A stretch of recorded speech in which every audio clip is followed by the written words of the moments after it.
हमने अपने last topic में रेजिस्टेंस को देखा कि the opposition offered by a conductor जब हमारे पास करंट उसके अंदर से फ्लो हो रहा होगा।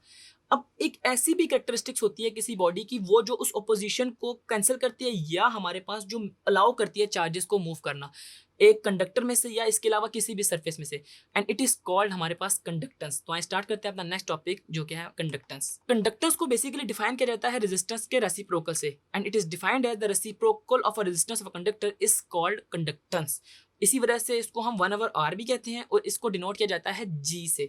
ठीक है, यानी कि हमारे पास जो ऑपोजिशन होती है ना उसका ऑपोजिट जो होगा वो हमारे पास कंडक्टेंस कहला रहा होगा। अगर कोई हमारे पास मेटल ज्यादा करंट को फ्लो करवा रहा होगा तो इट मीन उसके अंदर ज्यादा कंडक्टेंस है, और अगर कोई मेटल या कोई हमारे पास इसके अलावा किसी भी किस्म की सरफेस जो करंट को रिड्यूस कर रही होगी तो उसका मतलब है उसके अंदर रेजिस्टेंस ज्यादा है। तो इनका आपस में एक किस्म का इनवर्स रिलेशन है, और इसके जो यूनिट्स हैं वो मो हैं। MHO जो ओहम को बिल्कुल रिवर्स करके लिखा गया है। ठीक है, क्योंकि रेजिस्टेंस के ऑपोजिट है ना, तो इसके यूनिट्स भी हमारे पास MHO हैं, या इसको अलावा इसको हम लोग सीमंस में कैलकुलेट करते हैं। रेजिस्टेंस में हमने जो फैक्टर्स पढ़े थे उसमें हमारे पास एक मेन चीज थी रेजिस्टिविटी, कि हमारे पास एक कंडक्टर की रेजिस्टिविटी कितनी होती है, वो हमारे पास उस कंडक्टर की लेंथ और एरिया पे डिपेंड कर रही होती थी। तो इसी तरह हमारे पास एक इसी की तरह की कैरेक्टरिस्टिक्स है रेजिस्टिविटी की तरह की, जो हमारे पास कितना करंट फ्लो करवाने में हेल्प कर रही होती है, and that is called conductivity.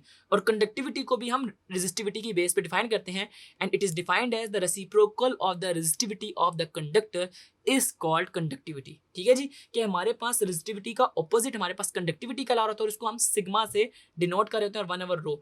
और आपको पता है रो जो था हमारे पास RA/L था, तो अगर इसको हम डिनोमिनेटर्स में लेके आए तो हमारे पास ये भी रेसिप्रोकल हो जाएगा, तो ये L/RA आ जाएगा।